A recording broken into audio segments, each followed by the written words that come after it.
You actually have a real life example of the wife who was actually married to those seven men, so seven brothers. Here she is. You may have noticed her. She was the one who was married to those particular gentlemen. She's the Black Widow.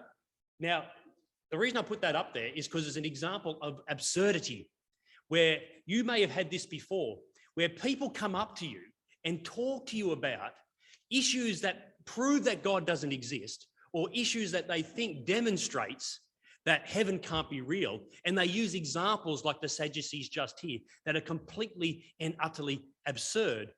But the reason that they don't seem so absurd is they strike at a core of what we think makes this world important. You may have heard of a range of issues. For example, the one in our text today. Who am I married to in heaven? Now, that is an absurd example in your text, which is basically taken not from the Black Widow, but all from a book called Tobit, which is an intertestamental book between Malachi and Matthew. And it speaks to an occasion that we think is real. This world created by God is important. And therefore, if there is a world to come, surely everything that happens in this world continues, like my weddings, my marriages. And those of you who know this as a more serious example rather than the absurd one in front of you will know it because you may have been widowed and have remarried. You may have been divorced and be remarried. What do you do? Have to now live with both spouses in heaven? You struggle to live with the first one the first time, let alone both of them for all eternity. Is this heaven or hell? I'm not sure. How old am I in heaven? Am I going to be older, but yet still without pain? Well, if that was the case, I would rather to die when I'm 25 and spend eternity looking like the Adonis I was. Or wasn't. What about babies? Some of you have probably had miscarriages. What happens to those children? Are they in heaven? How old are they in heaven? What does that look like? I was saying to the 8 o'clockers, I've stood in this exact same spot. I've stood in this spot when some of our families, friends have died. Is it all pie in the sky until you die? That is, if death is the end, what's the point of living for God in the present? Nearly everyone here has probably been at a funeral where a loved one has died. Some of them may have been your spouse, a son, a daughter, an uncle, a father, a mother. What's the point of life if it all ends in death? The Sadducees weren't stupid. They knew the reality. They had a view that seeing is believing. I can't see it, therefore I don't believe it. But they still believed in God, that God had created us to be in fellowship with him in this world. And Jesus is going to say to them, that is absurd. You've come to me with absurd examples. But behind the absurdity is actually a real life fear, isn't it? That when I die, I cease to exist. Like it says in the Psalms, like a flower in the field, it has died and no more. And our worry may be twofold. Firstly, that we're dead and gone. And secondly, that those who have experienced pain and suffering and death in this world, what was the point? What was the point of that miscarriage? What was the point of your 2-year-old who you nursed, who then died of cancer? What's the point? What's the point of your father and mother who may have done the wrong things to you? Then they themselves lived a righteous and nice life. They died without any recompense, without any things happening to them in this world. No justice. What's the point? As Paul would say in the Bible, eat, drink, and be merry, for tomorrow you may die. So in other words, the Sadducees firmly believed, yes, receive the blessings of God, because if you receive judgment, you're going to end in pain and suffering. And Jesus answers their absurdity in our text today in verse 24. Now, I'm not going to rehash a lot of the argument in verses 18 to 23, because the answer that Jesus gives will actually answer a lot of questions are about similar issues. You know, the issues that we all have about this life, do they continue into the next? So Jesus takes this issue of marriage and he answers it in verse 24, if you have your text there. And we know it's a serious question because it's the answer about not merely is there life after death, but what type of life is there after death? And here's where the rubber hits the road. Jesus firmly is going to want to say to you that if there is life after death, in other words, if our lives continue post this world, then that life that continues on for eternity should change the way you live your life now. So it's not just a vague answer Jesus gives that says, look, just set your hope in Parramatta winning the premiership in 2075 and you'll live for that honour and glory. Some of you will, some of you won't, because you won't be alive when it happens. It's not that type of hope. I go to the newsagents every month or every week and buy my lotto ticket in the hope that I win. I actually don't, but some of you might. That's not the hope Jesus is talking about. He doesn't say if the dead rise. He says when the dead rises, based upon the certainty that they can know that the dead people rise. And we'll see where he gets that certainty from in a moment. You have a Bible there, drop back your eyes to verse 24. Jesus replied, so he's heard the argument, this absurd argument that actually does speak to reality, because every single culture believes in four things about people. And these four things continue. Christians believe in the fifth one, which is that we're spiritual beings, but they all believe in four things. You have personality. Well, I did maths for a couple of years at uni. I'm not sure about that for some people, but in theory, you have personality. Personality. So if you die, surely your personality continues. You're not going to be resurrected as a new person. You're the same person. You have personality. You have physicality. In other words, if there's a resurrection, it's not merely a spiritual one. You've got new flesh and bones. Personality, physicality. Third one, relationships. In other words, there's a point to being in relationship with one another. The good news is you'll know the same people in heaven that you knew here. You probably get to know a whole lot more, but you're in the same types of relationships. Now, this is where the Sadducees start to get a bit problematic. Well, if personality continues from the same person, I've got the same body, and I'm in the same relationships, back to the question. What about that woman who had 7 husbands? Which one she married to? Maybe Mormon heaven's got something going for her. I don't know. Maybe is that what they're saying? And Jesus says, you are sadly mistaken, because the fourth aspect of what it means to be human does not continue into eternity, and it's expression of relationships. So you are the same person with a body, with that personality, as we've just said, in relationships with your brothers and sisters in the Lord. But the expression of those relationships changes. And Jesus says you are in error because you do not know the power of God nor the scriptures. So there should have been something that would have told these Sadducees. This is a religious group who believe that God created humans to be alive in this world and this world only. If you die from pain and suffering, it's because God's judging you. Bad luck. Or if a child dies, it's because God's judging your family. You deserved it. And Jesus, of course, many times said, that's not right.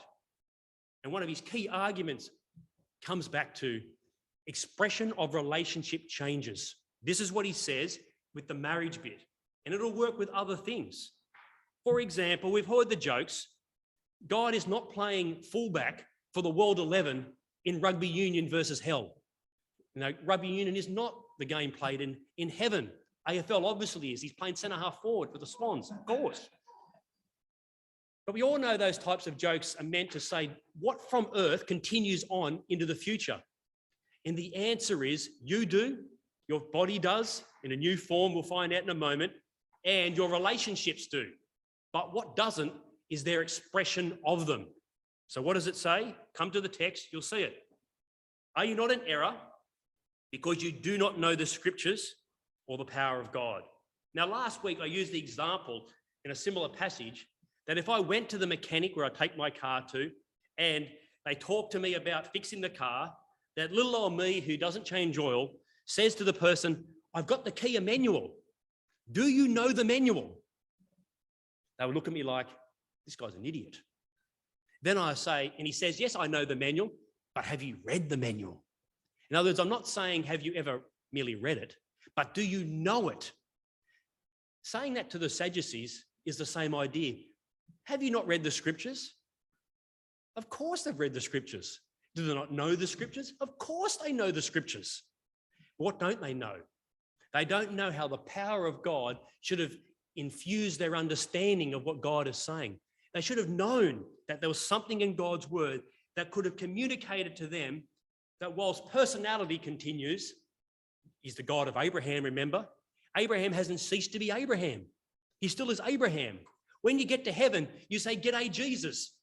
You don't say, "G'day, I can't remember. What's your name again?" "I don't have a name. I'm just a blob like you." No, they're Jesus. How do we know that? At his resurrection, who was he? Jesus. What was his body like? Changed to be an eternal flesh. What did he do? He spoke to his disciples who knew him, and he's in relationship with them. That's where our basis comes from, that we know that Jesus is Jesus, Jesus has a body, and Jesus in relationship with his disciples after his resurrection. So where does that basis come for us? From Jesus. So he says, when the dead rise, they will neither marry nor be given in marriage. In other words, there's a whole host of things that happen in this world which are massively important, enjoyment to be a part of, but also are only for this world. For example, I don't expect to need to take my Kia to a mechanic in heaven. Why? I probably won't have a Kia. I'll have a Corvette. Oh, no.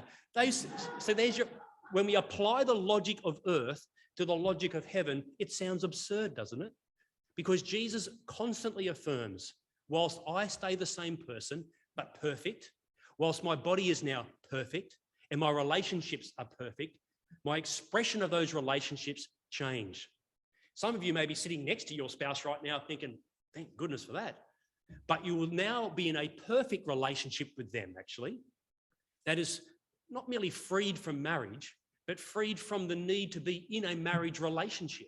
It doesn't mean, of course, that marriage is not important, but it does mean, with a whole host of things, that it has its limits. And the good news is that marriage is not more important than being single, nor widowed at all.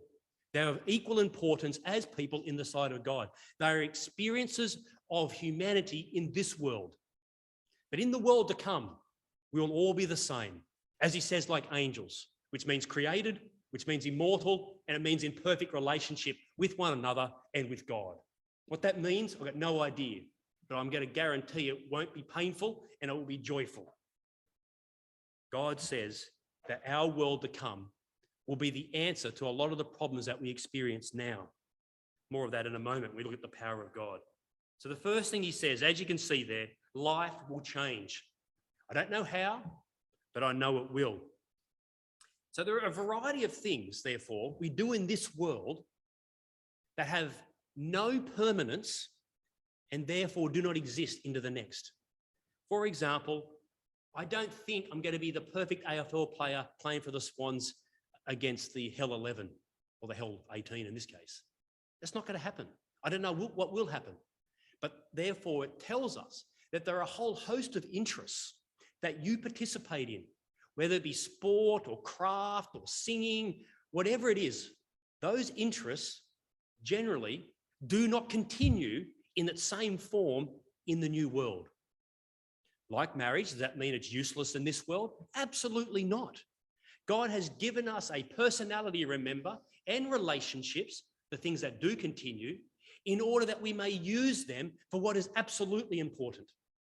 So if you're a member of a soccer team, you're a member of basketball or baseball or your knitting clubs, then that is awesome. You go to work from Monday to Friday or even from Saturday and Sunday. They're being given to you for a good reason, to be able to be used to provide for your families, yes, or for yourself, but also for the potential to be used for things that last, for relationships that won't die, using them for God's purposes. So pray for your friends at school, at uni, in your work situations, for your family. Pray in how you may be able to be used by God in your soccer team or whatever clubs you participate in. It is not a bad thing to be doing these things. But what does stop them being good or bad, of course, is if they're in accordance with God's will, accordance with God's plans. So there are some things, of course, which are right and wrong to participate in. And the only reason that that is the case is because there is a resurrection. If the dead did not rise, then Paul is right. Eat, drink, and be merry, for tomorrow you may die. There really is no eternal right and wrong if there is no resurrection or no God. Right and wrong is determined by culture, by society, about what makes our life the most pleasurable. But we know there are so many things in life that are not pleasurable, chief of which is death. But there are, as we've said about COVID, there are things apart from death.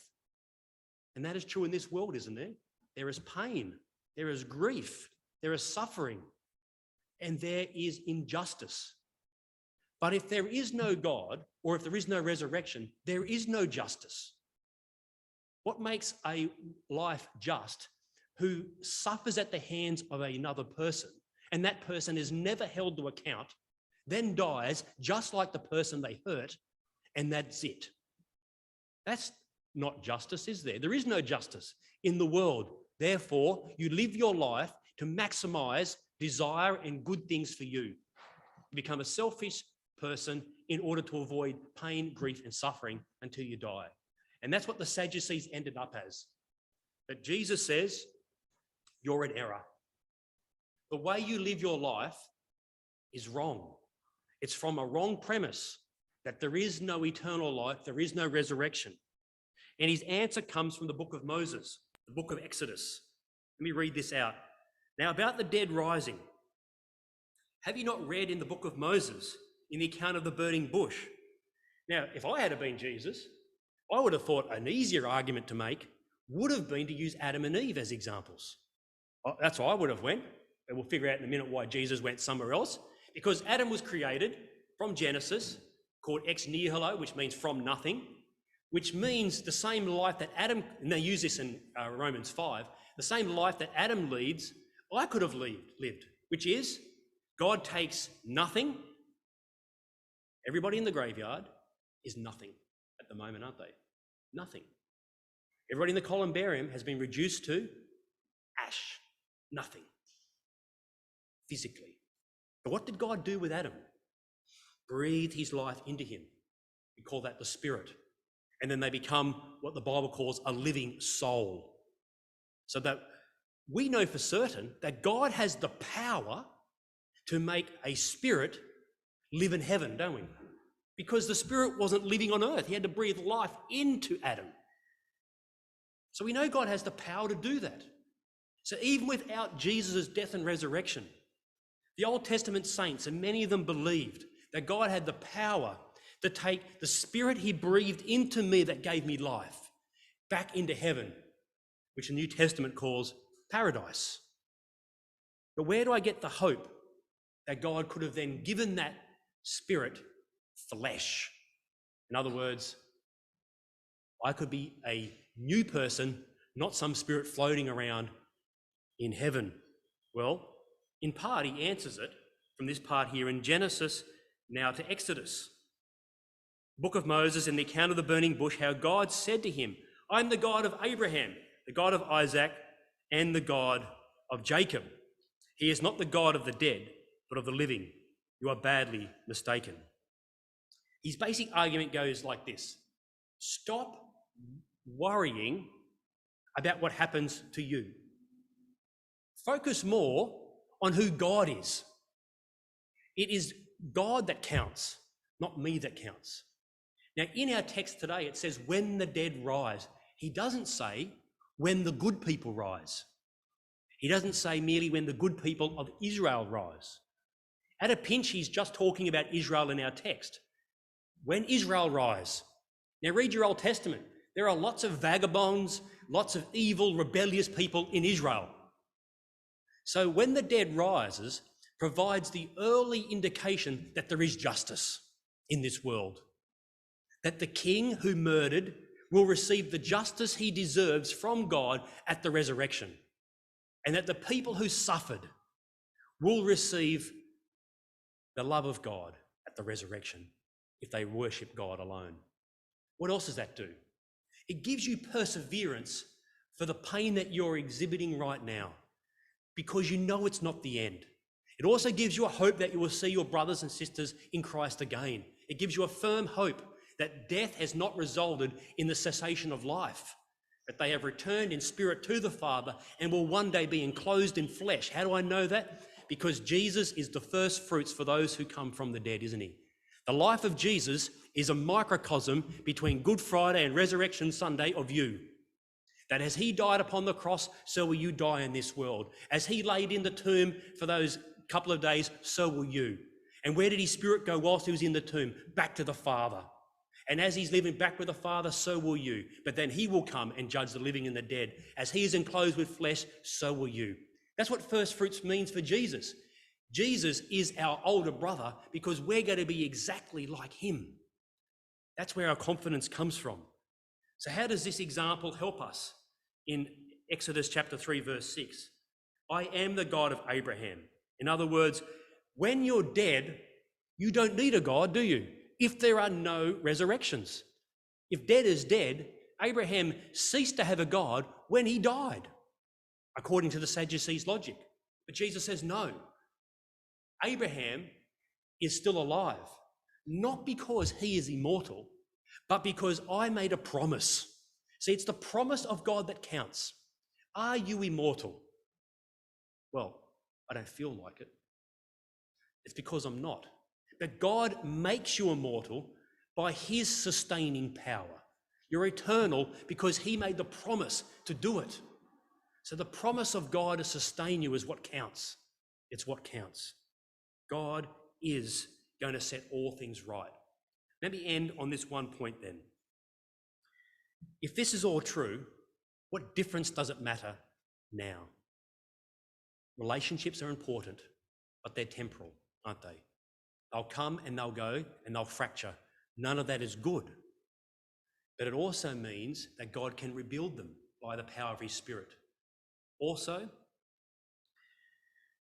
there is a limit to the importance that relationships have in this world. Do not make marriage your God. Do not make family your God, where you base everything that you do in this world on keeping your family safe and secure. It's actually keeping your family safe and secure under God. Now, of course, they would choose their own path and go their own way potentially. But hopefully, as a parent, you've demonstrated that the love of God is the most important thing in your life and sets the agenda for your life, even more important than your marriage. So you decide to do things based on what glorifies God rather than what makes my wife happy or husband happy. It also means that if marriage is only one part of the future, then it's not more important than being single or widowed. Each person has their own worth in God's ways. Being married is not more important than being single. Each are valid expressions of being a person in this world. Secondly, it means that justice will come. I know for many of you, you've had times in your life of pain and grief and injustice. The only hope that any of this gets set right is that God holds people to account when Jesus comes back to judge the resurrection and the dead. Which means if you are living outside of God's love right now, you are standing, removed yourself from God. And God will say at the resurrection, he's going to remove you from his presence because you did not want to be in his presence. Because there's an end game to life. And that end game is standing before God. And when God says, how should I let you into heaven? Your answer is because Jesus died for me and he loves me and I want to be with him forever and with all those who share in eternal life. And God will say, come in, good and faithful servant. Faithfulness is defined by your relationship to Christ. That's what survives forever. So therefore, live for that today. And lastly, use whatever skills, whatever personality you have for the glory of God. You don't need to be a preacher. You don't need to be a minister. You just need to be faithful. You'll be in careers. You'll be at schools. You all have friends and family to pray for, people that you can minister alongside to, where during their grief, during their pain, where their brother or sister or they're going through cancer, you can be Christ to them. You may have a club that you're a part of, a car club, a sewing club, it doesn't matter. Everybody's hobby looks stupid to anybody else, but to you it looks good. Embrace it. But embrace how you could use it for God's purposes. And just maybe God may get you to be Christ to that people too, because they're the things that will exist into the new age.